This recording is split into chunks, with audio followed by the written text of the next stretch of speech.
Time లేనప్పుడు నిత్య దీపారాధన ఇలా చేసుకుంటే గనక ఇక మీ పూజలన్నీ నేరుగా దేవునికే చేరుతాయి.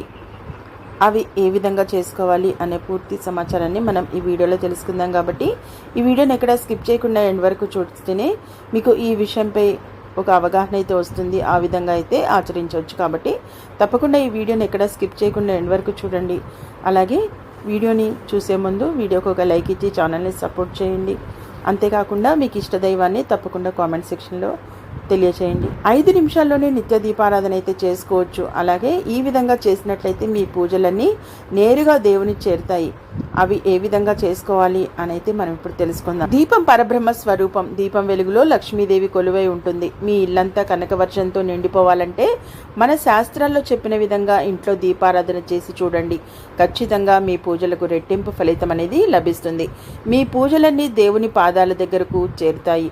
కాబట్టి జీవితంలో త్వరగా ధనవంతులు కావాలనుకునేవారు కేవలం 5 నిమిషాల్లోనే ఇంట్లో ఎలా దీపారాధన చేసుకోవాలి, ఎలాంటి నియమాలను పాటించాలి అనే విషయాలను మనం ఈ వీడియో తెలుసుకుందాం. కాబట్టి ముందుగా ఈ వీడియో చూసే ముందు తప్పకుండా ఒక లైక్ ఇచ్చి ఛానల్ని ఇంకా ఎవరైనా సబ్స్క్రైబ్ చేసుకోకపోతే వెంటనే సబ్స్క్రైబ్ చేసుకోండి. అలాగే లైక్ ఇవ్వడం మాత్రం అస్సలు మర్చిపోకండి. దీపారాధన చేయడానికి కొన్ని పద్ధతులు అయితే ఉన్నాయి. ఎలా పడితే అలా దీపారాధన చేస్తే మీ పూజలకు ఎటువంటి పుణ్య ఫలితం లభించదు. ఇంట్లో దీపారాధన చేసి ఆడవారు ముఖ్యంగా ఉదయాన్నే నిద్రలేచి ఇల్లంతా శుభ్రం చేసుకుని ఇంట్లో దీపారాధన చేసుకోవాలి. ఇక బ్రహ్మ ముహూర్తంలో దీపారాధన చేస్తే మీ పూజలకు 1,000,000 రెట్ల పుణ్య ఫలితం అనేది లభిస్తుంది. బ్రహ్మ ముహూర్తంలో పూజలు చేయలేని వారు 10 గంటల్లోపే ఇంట్లో పూజ పూర్తి చేసుకోవాలి. అలాగే దీపారాధనను చాలా నిష్ఠగా చేయాలి. దీపారాధన గురించి అనేక విషయాలు వాడుకలో ఉన్నాయి. ఇంట్లో శివునికి పూజ చేసేటప్పుడు శివుడికి ఎడమవైపున దీపాన్ని వెలిగించాలి. అలాగే విష్ణువుని పూజించేటప్పుడు విష్ణువుకు కుడివైపున దీపాన్ని వెలిగించాలి. కానీ ఎట్టి పరిస్థితుల్లోనూ దేవుడికి ఎదురుగా దీపాన్ని వెలిగించకూడదు. ఇక వివాహమైన ఆడవారు తప్పనిసరిగా చీర కట్టుకొని కాళ్లకు పసుపు రాసుకుని పాపిట్లో కుంకుమ బొట్టు పెట్టుకుని చేతులు నిండా మట్టి గాజులు వేసుకుని ఇంట్లో దీపారాధన చేసుకోవాలి. అప్పుడు మాత్రమే మీ పూజలకు ముక్కోటి దేవతలు సంతోషించి మీ ఇంట్లోకి అడుగు పెడతారు. అలాగే ఇంట్లో దీపారాధన చేసే ముందు ఇల్లంతా పసుపు నీళ్లు చిలకరించి పూజ గదిలో ఒక చిన్న ముగ్గు వేసి ఇంట్లో పూజ ప్రారంభించాలి.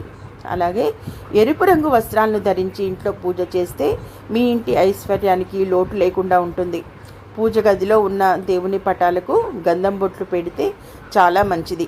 గురువారం రోజున కానీ శనివారం రోజున కానీ పూజ గదిని శుభ్రం చేసుకుని దేవుని పటాలకు గంధం రాసి కుంకుమ బొట్టు పెట్టుకోవాలి. అలాగే ఇంట్లో దీపారాధన చేసే సమయంలో ఒక చిన్న రాగి చెంబులో మంచినీళ్లు పోసి మీ పూజ గదిలో పెట్టుకోండి. పూజ గదిలో మంచినీళ్లు లేకపోతే మీ పూజలకు ఫలితం దక్కదు. పూజలో దేవునికి నైవేద్యం పెట్టి నైవేద్యం చుట్టూ మంచినీళ్లు చిలకరించి దేవునికి నమస్కారం చేసుకోవాలి. అప్పుడు మాత్రమే మీ నైవేద్యాన్ని దేవుడు స్వీకరిస్తాడు. ప్రతి ఒక్కరూ 2 వత్తులతో దీపారాధన చేస్తారు. కానీ 5 వత్తులతో దీపారాధన చేస్తే విశేషమైన ధనలాభాలు సిద్ధిస్తాయి. డబ్బు కొరత ఏర్పడకుండా ఉంటుంది. మీ కోరిక ఏదైనా సరే అది వెంటనే నెరవేరాలంటే పూజ గదిలో ఒక దీపం వెలిగించి దేవునికి నైవేద్యంగా ఎండు ద్రాక్షను సమర్పించి దేవునికి నమస్కారం చేసుకుంటే చాలు. మీ కోరికలు ఖచ్చితంగా నెరవేరుతాయి. అలాగే దేవునికి నైవేద్యంగా ఒక చిన్న బెల్లం ముక్కను నివేదించిన మీ పూజలకు రెట్టింపు పుణ్య ఫలితం అనేది తప్పక లభిస్తుంది.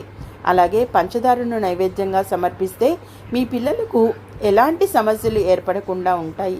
ప్రతి శనివారం నాడు శ్రీ వెంకటేశ్వర స్వామికి తులసిమాలను సమర్పించి కొబ్బరి నూనెతో దీపారాధన చేస్తే అపారమైన ధనలాభాలు చేకూరుతాయి. మీ ఆస్తిపాస్తులన్నీ రెట్టింపు అవుతాయి. ఇక దీపాన్ని వెలిగించే ముందు దీపం ప్రమిదలో నూనె పోసి తర్వాత మాత్రమే ఒత్తులు వేయాలి.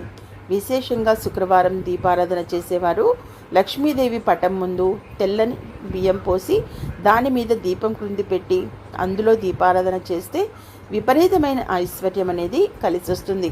విశేషంగా పండుగ రోజుల్లో కానీ ఏదైనా వ్రతాలు చేసేటప్పుడు కానీ వెండి ప్రమిదల్లో దీపారాధన చేస్తే మీ కుటుంబానికి అష్టనిధులు కలుగుతాయి. అనుకున్న పనులన్నీ సకాలంలోనే పూర్తవుతాయి. ఇక దీపారాధన చేసే సమయంలో అగ్గిపుల్లలతో దీపాన్ని వెలిగించకూడదు. ఇంట్లో పూజ పూర్తయిన తర్వాత తప్పనిసరిగా 5 ప్రదక్షిణాలు చేసి దేవునికి నమస్కారం చేసుకోవాలి. లేదంటే మీ పూజలకు పుణ్య ఫలితం అనేది లభించదు. ఇక తులసి ముందు దీపారాధన చేస్తే మీ ఇంట్లోకి దుష్టశక్తుల ప్రవేశించకుండా మీ ఇంట్లోకి దేవతలు అడుగుపెడతారు. మహాలక్ష్మీదేవికి ఆవు నెయ్యితో దీపారాధన చేస్తే జీవితాంతం అష్టైశ్వర్యాలను అనుభవిస్తారు. అలాగే పితృదేవతలకు శ్రాద్ధాలు పెట్టే సమయంలో కొబ్బరి నూనెతో దీపారాధన చేస్తే మీ పితృదేవతలకు స్వర్గలోకాలు ప్రాప్తిస్తాయి. తామర ఒత్తులతో దీపారాధన చేస్తే శ్రీ మహాలక్ష్మి అనుగ్రహం తప్పక లభిస్తుంది. అప్పుల బాధలన్నీ తొలగిపోతాయి.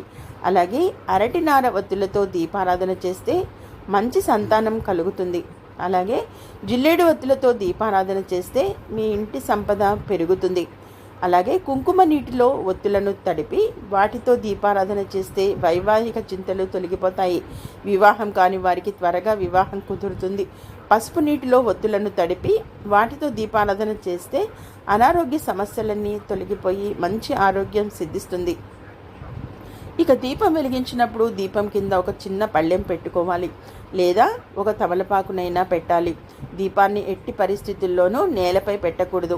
ఇక సాయంత్రం చేసే దీపారాధనకు రెట్టింపు పుణ్య ఫలితం లభిస్తుంది. కాబట్టి ఉదయం దీపారాధన చేయలేని వారు సాయంత్రం సమయంలో పూజలు చేయండి. తూర్పు ముఖంగా పూజ గదిలో దీపం వెలిగిస్తే మీ కష్టాలన్నీ తొలగిపోతాయి. అలాగే పడమర ముఖంగా దీపం వెలిగిస్తే అప్పుల బాధలు తొలగిపోతాయి, కష్టములు తొలగును. కాబట్టి ఉత్తరముఖంగా దీపం వెలిగిస్తే విపరీతమైన ధనం కలిసొస్తుంది. కుటుంబంలో సుఖ సంతోషాలు పెరుగుతాయి. దక్షిణముఖంగా ఎట్టి పరిస్థితుల్లోనూ దీపారాధన చేయకూడదు. శనీశ్వరుడు అంటే ప్రతి ఒక్కరూ భయపడిపోతారు. కానీ మనలో జీవశక్తికి అలాగే ఆయుష్కు దేవుడు శనీశ్వరుడే. కాబట్టి ఏదైనా దేవాలయానికి వెళ్ళినప్పుడు నవగ్రహాలలో ఉన్న శనీశ్వరుని ముందు నువ్వుల నూనెతో దీపారాధన చేస్తే మీ ఆయుష్ అనేది పెరుగుతుంది. మీ కుటుంబం అంతా ఆయురారోగ్యాలతో సిరి సంపదలతో జీవిస్తారు. భక్తి శ్రద్ధలతో చేసే పూజలకు దేవుని ఆశీర్వాదం తప్పనిసరిగా లభిస్తుంది. జీవితాంతం అష్టైశ్వర్యాలను అనుభవిస్తారు. అలాగే పితృదేవతలకు శ్రాద్ధాలు పెట్టే సమయంలో కొబ్బరి నూనెతో దీపారాధన చేస్తే మీ పితృదేవతలకు స్వర్గలోకాలు ప్రాప్తిస్తాయి. తామర ఒత్తులతో దీపారాధన చేస్తే శ్రీ మహాలక్ష్మి అనుగ్రహం తప్పక లభిస్తుంది. అప్పుల బాధలన్నీ తొలగిపోతాయి. అలాగే అరటినార ఒత్తులతో దీపారాధన చేస్తే మంచి సంతానం కలుగుతుంది. అలాగే జిల్లేడు ఒత్తులతో దీపారాధన చేస్తే మీ ఇంటి సంపద పెరుగుతుంది. అలాగే కుంకుమ నీటిలో ఒత్తులను తడిపి వాటితో దీపారాధన చేస్తే వైవాహిక చింతలు తొలగిపోతాయి. వివాహం కాని వారికి త్వరగా వివాహం కుదురుతుంది. పసుపు నీటిలో ఒత్తులను తడిపి వాటితో దీపారాధన చేస్తే అనారోగ్య సమస్యలన్నీ తొలగిపోయి మంచి ఆరోగ్యం సిద్ధిస్తుంది. ఇక దీపం వెలిగించినప్పుడు దీపం కింద ఒక చిన్న పళ్ళెం పెట్టుకోవాలి, లేదా ఒక తమలపాకునైనా పెట్టాలి. దీపాన్ని ఎట్టి పరిస్థితుల్లోనూ నేలపై పెట్టకూడదు. ఇక సాయంత్రం చేసే దీపారాధనకు రెట్టింపు పుణ్య ఫలితం లభిస్తుంది. కాబట్టి ఉదయం దీపారాధన చేయలేని వారు సాయంత్రం సమయంలో పూజలు చేయండి. తూర్పు ముఖంగా పూజ గదిలో దీపం వెలిగిస్తే మీ కష్టాలన్నీ తొలగిపోతాయి. అలాగే పడమర ముఖంగా దీపం వెలిగిస్తే అప్పుల బాధలు తొలగిపోతాయి, కష్టములు తొలగును. కాబట్టి ఉత్తరముఖంగా దీపం వెలిగిస్తే విపరీతమైన ధనం కలిసొస్తుంది. కుటుంబంలో సుఖ సంతోషాలు పెరుగుతాయి. దక్షిణముఖంగా ఎట్టి పరిస్థితుల్లోనూ దీపారాధన చేయకూడదు. శనీశ్వరుడు అంటే ప్రతి ఒక్కరూ భయపడిపోతారు. కానీ మనలో జీవశక్తికి అలాగే ఆయుష్కు దేవుడు శనీశ్వరుడే. కాబట్టి ఏదైనా దేవాలయానికి వెళ్ళినప్పుడు నవగ్రహాలలో ఉన్న శనీశ్వరుని ముందు నువ్వుల నూనెతో దీపారాధన చేస్తే మీ ఆయుష్ అనేది పెరుగుతుంది. మీ కుటుంబం అంతా ఆయురారోగ్యాలతో సిరి సంపదలతో జీవిస్తారు. భక్తి శ్రద్ధలతో చేసే పూజలకు దేవుని ఆశీర్వాదం తప్పనిసరిగా లభిస్తుంది.